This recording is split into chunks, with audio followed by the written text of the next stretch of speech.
Shalom, meus amigos, uma boa tarde a todos vocês nesse lindo e quentíssimo dia na cidade santa de Jerusalém. Ainda não teve início propriamente dito o verão em Israel, mas a temperatura da primavera, como é um traço marcante de Israel, já é bastante alta. De modo que o que nós vamos ter nos próximos 8 meses é muito calor e a completa ausência de chuvas. E eu, que estou aqui no centro da cidade, encontrei esse pequeno oásis debaixo da sombra dessa frondosa árvore para poder me refugiar e compartilhar com vocês um pouco mais da imensa sabedoria da Torá.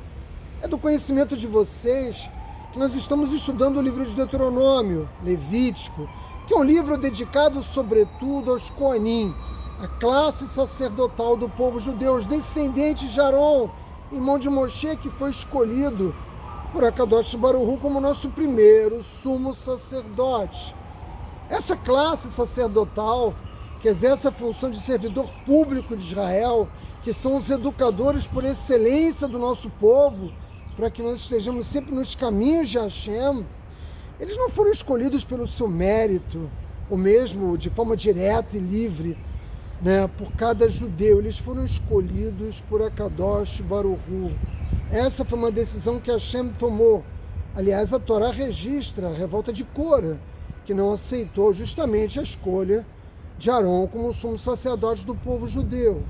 Mas o fato é que, apesar de milhares de anos terem se passado, os Coanim seguem abençoando o povo judeu de muitas formas, não só por meio da bênção arônica, propriamente dita, mas sobretudo com a sua generosa contribuição ao nosso povo. Nesse Shabat, quando fizemos a leitura da Parashá Emor, vejam que nós voltamos à leitura de uma única porção semanal da Torá, porque nós conseguimos reajustar o calendário judaico, que é lunisolar. Nós vamos encontrar na Parashá Emor, lá em Levítico 21:6, as seguintes palavras, muita atenção com este passo que lá está dito: eles serão santos para o seu Deus e não profanarão o nome do seu Deus. O que a Torá está declarando aqui? Está declarando que os Coanim, os sacerdotes do povo judeu, serão santos para Kadosh Baruch Hu e naturalmente não profanarão o seu nome. Qual é a conclusão óbvia, por assim dizer, que nós chegamos dessa assertiva? Ora, um Cohen que fica aquém da santidade, que por meio das suas ações, da vida que leva, não alcança a sua santidade, ele profana o nome de Hashem. E é preciso dizer que a profanação do nome de Akadosh Baruch Hu é um ato de idolatria que é punido na Torá com a morte. Aliás, no final da Parashá Emor, nós temos um pequeno relato do filho de uma judia com um egípcio que fez justamente uma profanação do nome de Hashem, maldizendo o Criador, e ele foi condenado à morte por este ato. Ora, se é assim, surge entre nós, pelo menos que estudamos a Torá, a pergunta evidente: por que é considerado uma profanação do nome de Deus aquele que não se torna santo, aquele Cohen que não alcança esse padrão de santidade? Muito cuidado, a santidade aqui não deve ser vista como um conceito genérico, mas a partir dos critérios estabelecidos mesmos pela própria Torá. Por que a Torá, ou portanto a vontade de Akadosh Baruch Hu, é que um Cohen que fica aquém de uma vida santa é considerado como um idólatra?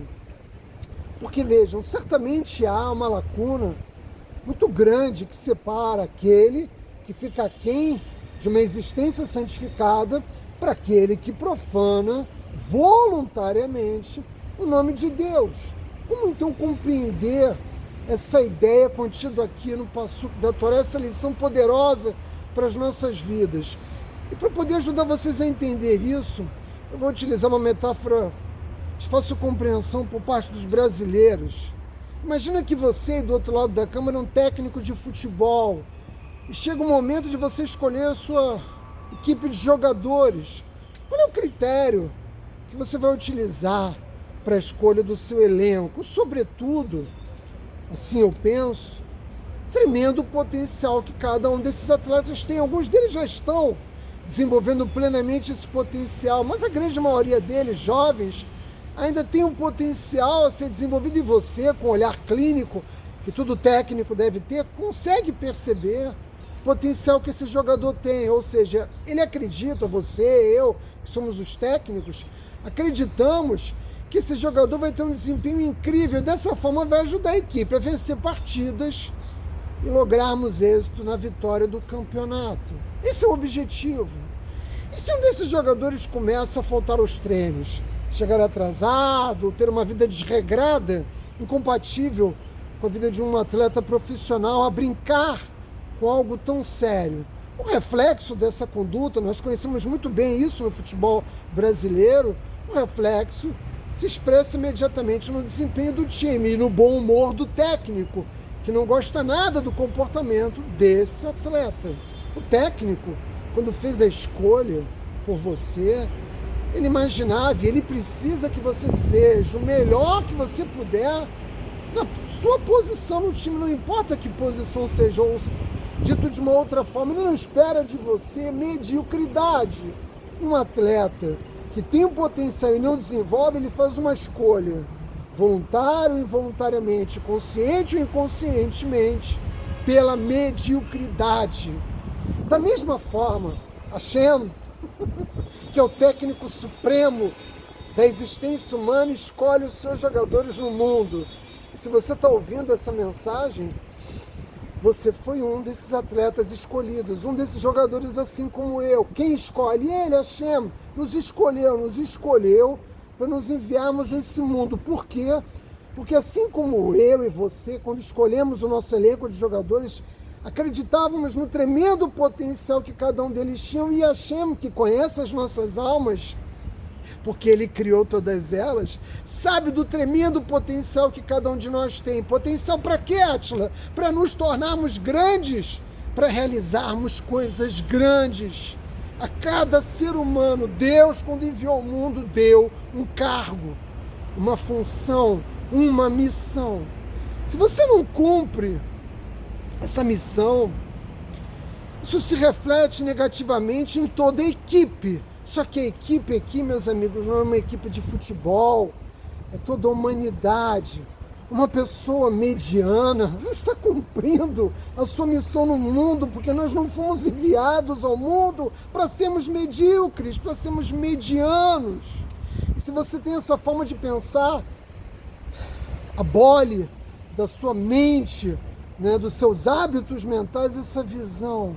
Nenhum de nós sabe qual é o seu verdadeiro potencial no seu Criador, mas nós não devemos utilizar isso como uma desculpa para não alcançar o máximo do nosso potencial, realizarmos a nossa missão, que é a missão que foi designada por Akadosh Baruch Hu nos mundos espirituais antes de nós sermos enviados aqui ao mundo físico.